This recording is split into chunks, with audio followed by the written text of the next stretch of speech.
Hi y'all. So we're starting a new little mini series. As you can tell, it's fucking snowing. Why is it snowing? Because I'm in Chicago. Because I decided to move here on a whim, somewhat of on a whim. So we're gonna go through. This is gonna be a monthly vlog series, and we're already 2 months in, so I had to take notes. So what had happened was in January, I decided to come to Chicago for 10 days. In those 10 days, what did I do? I worked on Maya Storm's project. So we had studio sessions, multiple sessions. We filmed a music video. We had a photo shoot, which was her cover shoot, and then it was also new promo pics for me. I also went to a cool little event in the city to do some networking and stuff. I don't know how long I'm going to be out here because it is fucking cold, and I am not, my Florida bones are not ready for cold. So I went to this little event called Puff and Play. And the day that I left, or that I was leaving, I made a very impulsive Sagittarius decision to just book a one-way because there were so many things that were happening, and to release her album and everything like that. And I was like, it doesn't make sense for me to like have a specific deadline. So I booked a one-way the day that I left. So basically the day that I got back to Miami, it was a 30-day countdown for me to move. Yeah, because I'm a psychopath.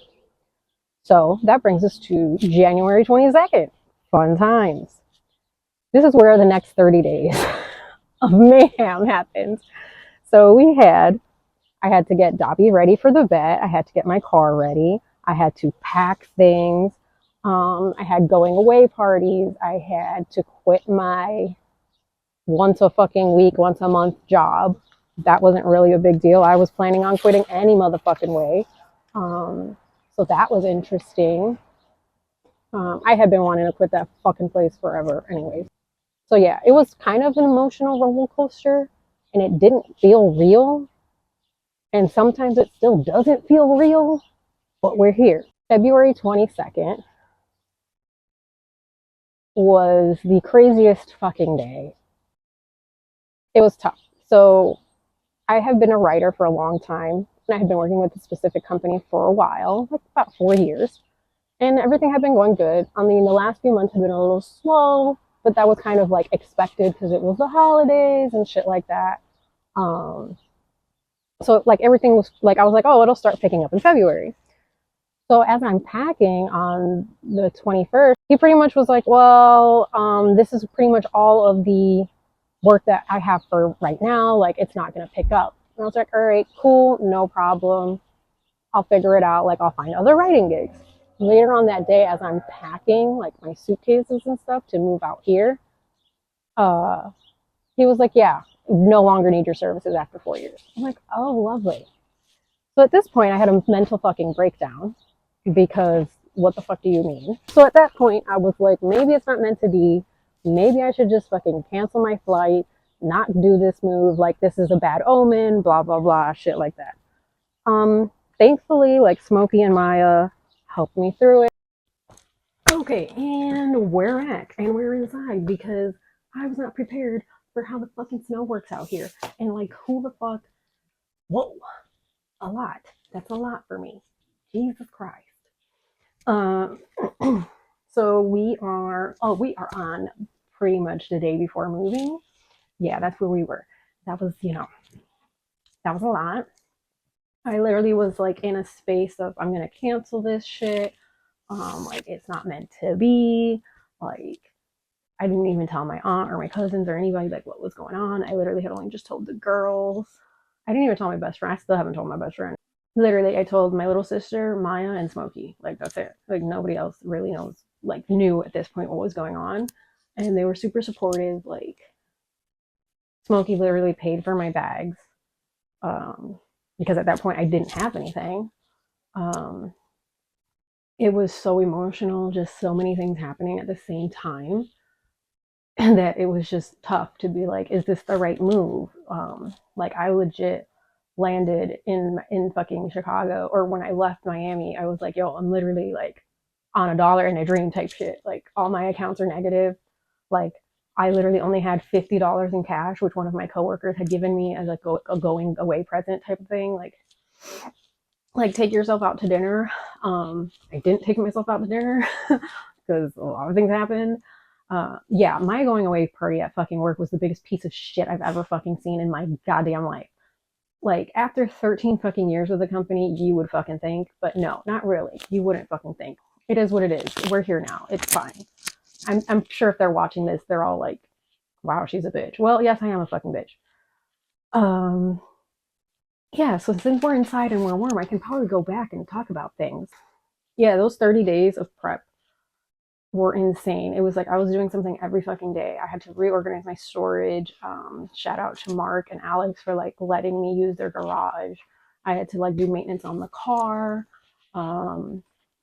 just to make sure that it was ready whenever I still don't have my car. It's now, what day is it? March 22nd. I still don't have my car in Chicago. We're working on that. Shouts out to Mama Lucy, who's kind of handling that situation. The vet, because I have like Dobby is still not here, but I had to get him cleared and see what I needed. So he'll be here soon. It didn't make sense to bring him now when I was going to be in a temporary space.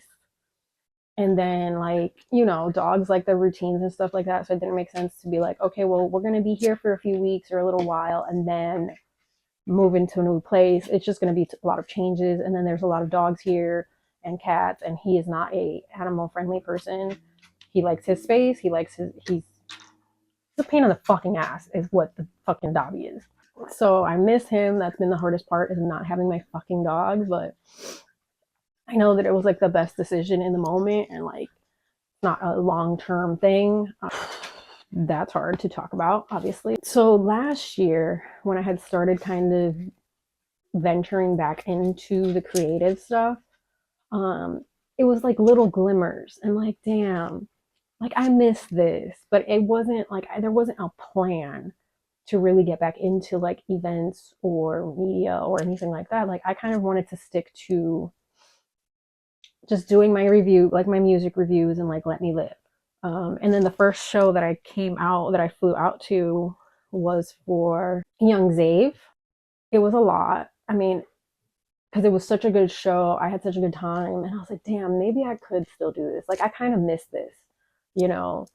And then I actually even did a review for another event that happened that same week, but the fucking host is a fucking dick. And apparently a year later, he's still talking shit about me, my team, and my work ethic, which, so you need to shut the fuck up at some point. But that's a story for a different day. Then, like, in August, when Herb Dean flew me out, I was like, damn, like, it was a dream come true for me, because I was like, I had always said it, like, I know that I made it the day that an artist flies me out for something. And like, oh my God, I'm gonna get emotional. Oh, jeez. Because like, it really meant that much to me, that he believed in me and believed in my craft to spend his money on flying me out and bringing me out to like cover his performance. And like I said, that was like, it signified to me that like, people still fuck with you and you have a greater purpose. And like literally, I was, before he booked me my flight, I was literally getting ready to like sell my camera, sell all my equipment, and just like I said, just hang up the Melly Starz. Like if he would not have invested in me, I probably would not be here. Like it was the catalyst to get to where we are now. Like that was like the first domino.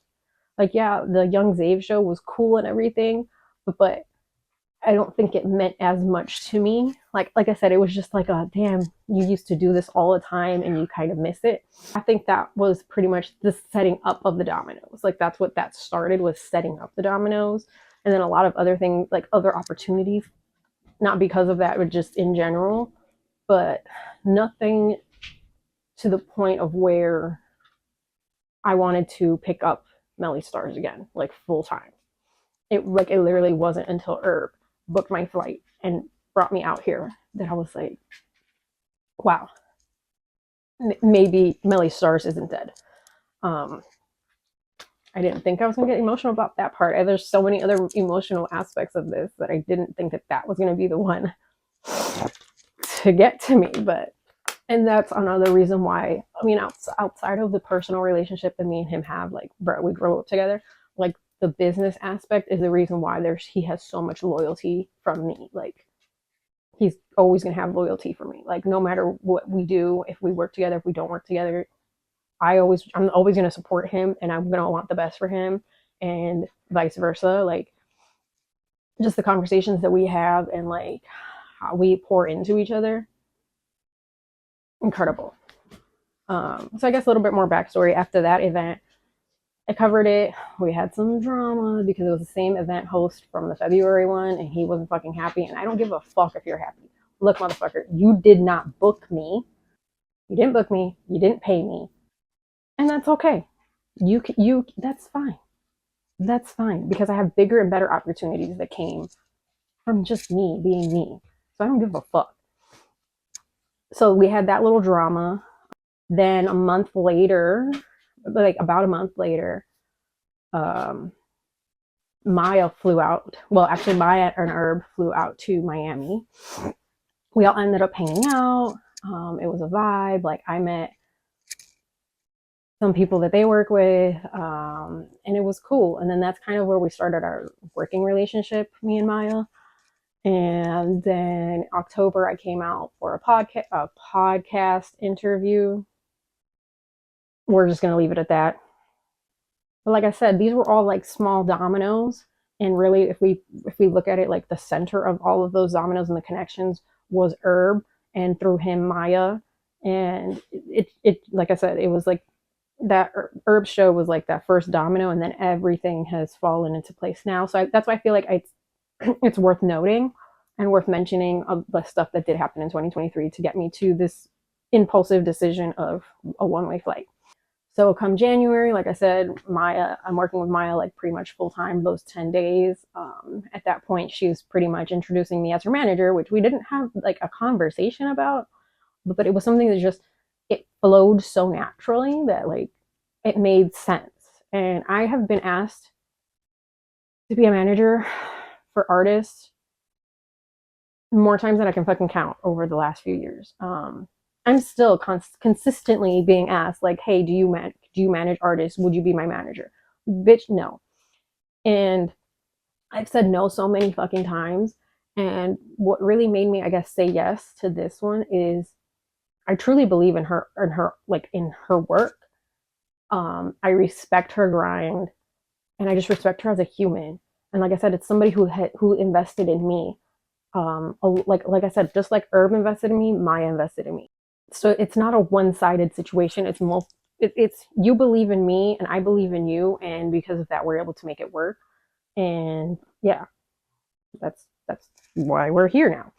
February, the day before my flight, like I said, very emotional, very fucking emotional. I cried most of the day. At this point I had already had all of my going away parties, but like they were just fun. Like if it was like, yeah, this is the last, but it wasn't like hitting like it's the last. You get me?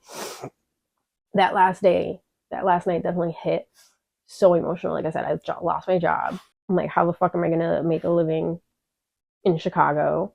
How the fuck am I gonna get to Chicago? Thankfully, like I said, Maya and Smokey really just breathed life into me, and we're gonna help you, and we're gonna take care of this. Like, you've taken care of us, we're gonna take care of you. My little sister had a little conversation with me as well, and she was like, no, she's like, don't let this stop you. Like, this is a fresh start. You need to get the fuck out of here. Like, you're gonna be in a different energy space, and everything's gonna be worth it. Like, you'll see. And she's like, I'm always here for you. Like, I'll take care of whatever you need out here. Like, your dog, don't worry. Like, any of your stuff, your car, like, I got you. And she's like, you know that mom's got you. When Mama Lucy came to say goodnight or goodbye, bro, I was in tears, like, because she was praying for we have different religious beliefs, but she was praying for me. And like I said, like while I have different religious beliefs, I can respect everybody else's, and like, even though I don't believe in God, I can respect the fact that like she's religious, she does believe in it, and she does pray. And I know that that's pretty significant for someone to pray for you and to pray on you. And her prayer, just like her words just hit so on, like on point, to the fact that I'm like, I still like, think about that conversation now, and I'm like, bro, she hit every, like the nail on the head for everything. So like saying goodbye to them too the night before was so emotional. Then the next day I had to say goodbye to my dog. That was the hardest part, was saying goodbye to my dog, because it's like my child. It's like actually my child. And then my brother was going to take me to the airport, and he's like, oh, bring him. And I was like, if I bring my dog to the airport, I won't get on the fucking plane. I won't. So I had to say goodbye and like leave him at home. And then when I get to the airport, I say goodbye to my brother, and I did not expect it to be emotional. And then we did get emotional. And I was like, that fucking flight, February 22nd, is just, that shit is gonna be, go down in history as like the most emotional day of my fucking life. Because what the fuck? February 21st and 22nd, most emotional days of my life. Getting through the airport was easy physically, but emotionally, it was a fucking shit show. At the bag, to drop off on bags, they get my, I'm still crying because I say goodbye to my brother. And then, you know, it was like the smallest things would just kind of get to me. So she would say, like, when I got to the bag drop, she was like, well, now your bags are on their way to Chicago. Fucking burst into tears. Like, bitch, my bags are on their way to Chicago. And she's looking at me like, bitch, what the fuck is wrong with you? Like, literally, everybody's just like, what the fuck is wrong with this bitch? Then I go to TSA, which I have pre-check, so I go through TSA in about 30 seconds. Love it. I go through TSA, and I had my Dobby plush, like my Build-A-Bear Dobby. And, you know, I'm putting the stuff in the thing. And she's like, okay, you have to put Dobby in the bin. And I was like, I can't put Dobby in the bin because Dobby's not here. And that was another. So I'm crying all the way through fucking TSA. 30 seconds, but still nonetheless. And then I finally make it to my gate, and I cried the entire fucking flight.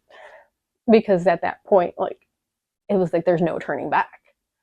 Like, you're doing this. On top of that, it was like, you're doing this and you're taking such a big risk because you literally have no income, no car, no job, no money. Like, it was for real, like dollar in a dream type shit.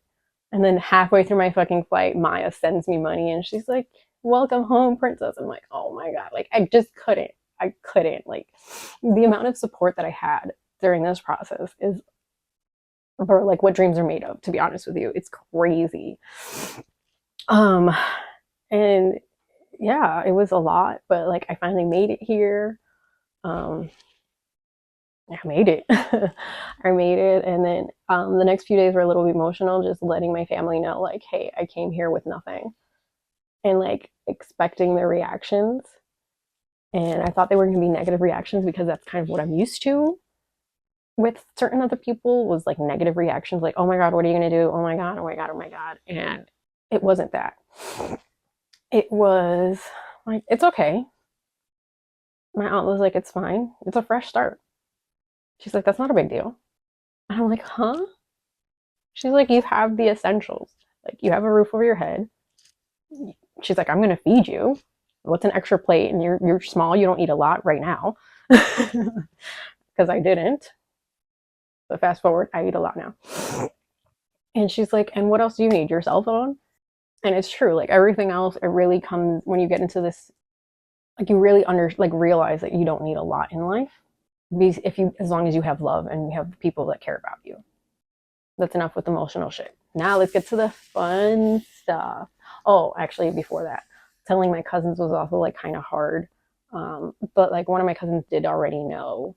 And he's like, I don't know why she's like that. She thinks that like we don't see how hard she works for us. And like, oh my God. And it was very validating, because I always, being the oldest, you're always like, oh, I need to take care of everybody, and like, they can't see me struggle because I need to have it together.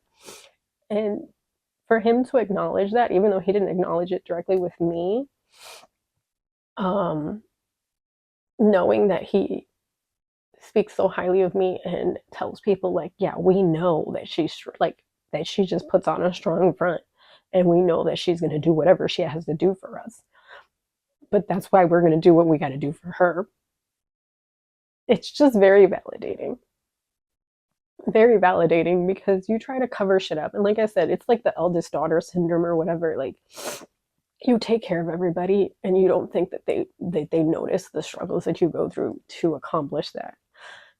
And to know that like all of them do see that, and like I thought I covered it up so well. Well, bitch, clearly not. And then it's just like you don't need to cover that up because it's okay. Like, it's okay. Like I said, those kids are my life. They're my world. They're my soul. So for them to acknowledge everything that I've done for them and to be like, it's okay. We see you. We're here for you. We don't judge you. You don't have to have everything together all the time. Means so much because it allows me to really just not feel so much pressure. For real, for real. So I guess, yeah, those first couple of days were tough. It's tough just having those conversations. But then after that, I had to get going because I'm here to work. And I told everybody, I told Maya, I told Herb, like, I'll give you guys a year of my life. Like, I'll move here for a year. I will put my heart and soul into everything. And if the music shit takes off, cool. We'll keep going. If it doesn't, I'll step back. I don't think that's what's going to happen. I don't at all. But, you know, you got to give them a deadline. You got to give people deadlines. Apparently, deadlines are a thing that works. So let's start. The craziness that has been this first month. Don't worry, the next episode is going to be a lot shorter. 2 days after I get here, Maya had a performance. That event sucked. Straight up sucked. It was a piece of shit. Like, who organized this? Because that shit was horrible. And then 2 days later, we went to the studio to mixing session, and we pretty much finalized the album. We had like one verse that we were missing, which we had mixed by a friend of mine in Miami, Dom C. So yeah, he came through with that last little song, and then we finalized after that. We didn't have the verse when we went for the session, so Dom came in clutch like a week or two later. Yeah, and then that brings us to March 1st. In between, we've had meetings, creative meetings, content meetings, creating shit, like a lot of stuff. March 1st. This was an epic fucking day for what my career will look like the rest of it, like in Chicago. So I went to this cool event called Cataclysm by Young Tact and Wilhelm Duke. That shit was dope. I was on media that day. It's actually the first event that I've done full-blown media for in a long time, like officially done media for in a long time. So it was kind of nerve-wracking, but it also has resulted in so many networking opportunities and so much afterwards that I'm like, bruh, what, like one night could for real change your life. I'm still taking meetings and working on projects because of that night. Shit was wild. Oh, a couple days after that, we started doing photo shoots for Herb, getting his shit ready because he needs his EPK. He has it now. Yeah, we've been doing so much. I've done photo shoots for Smokey, photo shoots for Herb. Then apparently at that point, my body finally said, bitch, what are you doing? It's cold. This weather is out of control. Like, what the fuck? And me and Maya were sick for about a week. So that kind of did put us back a little bit, but I was still doing work. Like, I'm still editing videos. I'm still writing shit. I'm still looking for jobs, updating my resume, handling court shit, making phone calls, trying to get my address and Illinois residency figured out and all that bullshit. Lots and lots of meetings have happened in the past 30 days. The biggest meeting that stood out for me was with Young Tact. And I can't say too much right now because we just got a lot in the works. And I'm not the type of person who likes to announce shit until it's official. And that's all I'm gonna say. But that was a standout meeting. It was very random.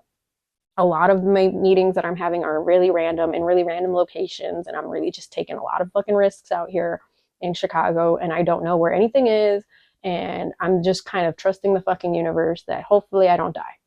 No, I'm kidding. It's not that dangerous, people. Calm the fuck down.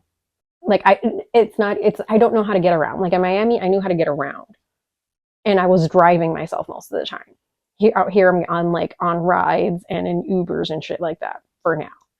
But yeah, that's a very big standout meeting that's gonna spiral into a lot of other opportunities. That's all I'm gonna say on that. Literally all I'm gonna fucking say. Even that night, I connected with a couple of engineers, which brings us to St. Patrick's Day weekend, which is last weekend. Maya needed some more fucking music videos because of course she fucking does. You know, this bitch just wants all of the things. And I guess I work full time for her. And so we filmed 2 videos. We did Safe and Weak Ass. This was another emotional time because my reborn day is St. Patrick's Day. So I'm not going to do a full story time on that because that's another situation. But I was supposed to die on St. Patrick's Day because I got hit into an accident with a tour bus and I had to be airlifted and all that shit. And everybody's still like, you should have died and you didn't die. And why the fuck are you here? Like, bitch, I get it. I'm supposed to be dead. Thanks. So instead of like looking at St. Patrick's Day as a negative day, I've tried to celebrate it as a reborn day, like another birthday. So this was my 6th reborn day. And it was weird because I was in a different city. I moved. So it was a lot of emotions. So it was kind of hard, but the girls understood without me saying it, and they tried to cheer me up and be there for me, and incredible. I love them. I have the best fucking friends in the world. In the world. Then checking out of that day was like also a thing because we had to check out and then we had to come back home to get ready for another fucking podcast interview. Yeah, for Maya, because we're doing like a mini press tour podcast interview. Was interesting. I'm not used to that style. I'm used to being in different types of rooms, and I think that's all I'm going to say on it because it's not out. It hasn't been edited, so I don't want to place judgment before I know the full extent of things. And then that brings us pretty much to this week. It hasn't been as chaotic, which is good because I've been able to catch up on reviews, booking like other shows, applying for jobs, and just getting, like things together. Last night we were supposed to go to an event, but honestly, the last couple days were emotionally draining because I had court stuff and that shit always fucking drains me. But I was just happy that like I didn't have a lot going on. And then I was supposed to go to an event last night, but then the people I was supposed to meet that day didn't go because they had some family stuff. And I was like, they're like, oh, you should still go. And I was like, look, I'm emotionally fucking drained right now. Like, I don't want to go anywhere. So if you guys aren't going, like, to be honest with you, I just want to go back to fucking bed. Did I go back to fucking bed? Not really, because we still do have like the music videos to edit. So since we were already together, we're like, fuck it, let's just edit these videos or at least get started on it. And that's what we did. I was not myself. I was really bitchy. I was really attitudey. And like I said, court shit is just emotionally draining. I'm not myself on those days. So I'm kind of glad I didn't go to the event regardless because I wouldn't have been in a networking space, in a party space, anything like that. And like being with the girls, they get it. They were like, yeah, you're being bitchy, but we kind of also understand why you're being bitchy. And then today, March 22nd, and this is where we end everything. Today is another big day. We have a lot going on. Today's Herb Dean. Fridays are for Herb Dean. I'm just putting it out there. Fridays are for Herb Dean. He re-released a bunch of songs on all streaming platforms. He's got a studio session tonight. And then after that, I'm going to a dubstep show. And that is everything I got for right now. I know that a lot of other things happen, but some of them are personal. Some of them I probably just fucking forgot because life has been chaotic. And like I said, this is supposed to be a monthly thing, and I kind of went through like a year and 3 months of stuff. So yeah, but I'm in Chicago now. Stay tuned for my first year in Chicago and just see what's going on. And will I make it? Will I not? Who the fuck knows? I don't know. I'm on my Wu Tang J. Cole shit. Wu Tang. I watched a Wu Tang documentary, and I don't remember exactly who the fuck said it, but one of them came up to another member and was like, "Yo, give me a year of your life for this music shit. If it doesn't work out after a year, you go back to your normal jobs. You go back to the streets, you know?" And I didn't realize that that was a thing when I said it, a year thing, like 2 months ago. So clearly I'm onto something. And then another thing too with J. Cole was like, which came up during the podcast interview or after the podcast interview, because they were like, "Oh, why would you move here? Blah, blah, blah." And I was like, bruh, everybody's so focused on the weather and people don't realize that like there's so many fucking opportunities. And everybody in that room looked at me crazy. I was like, I would trade the weather for all of the opportunities that are out here any fucking day. All of the connections that are out here any fucking day. And I think it comes back to the point of some people don't see opportunities in their hometown or don't believe that they are opportunities. And it comes back to like, there's a J. Cole documentary where he kind of talks about like when he moved to New York, like on his dollar and a dream type shit, couldn't pay rent, none of that. And he was getting a lot of those same reactions. He said it. He's like, when I moved to New York, I saw all of these opportunities that these kids were having that was at their fucking fingertips, and they were taking that shit for granted. And for me, New York was a dream. So I was going to take advantage. I was hungry and I was going to take advantage of every single opportunity that they were taking for granted. And then he put that line is in a song. I don't remember exactly which song, but he straight up says it like, "I'm just here to take advantage of all the shit y'all take for granted." And honestly, that's what I'm on. Like, if you out in Chicago and you don't realize the amount of opportunities that are out here and you're not taking advantage of those, I don't know what to tell you, bro. Because everybody likes to look at Miami like, oh, because it's sunshine and rainbows. No, bitch, it's not. The Midwest is where it's at. Chicago is another mecca of music. Y'all sleeping on Chicago, for real, for real. And like I said, I'm here. I'm fucking here. I'm going to take advantage of every motherfucking opportunity that y'all have been slept on. Because the amount of movement I've made in a month, you can't tell me there ain't opportunities out here. You can't. You just might not be in the right rooms. We here? All right. Deuces, I got other shit to film. And I gotta eat, bro. I wasn't expecting this shit to be fucking 40 minutes, but we here.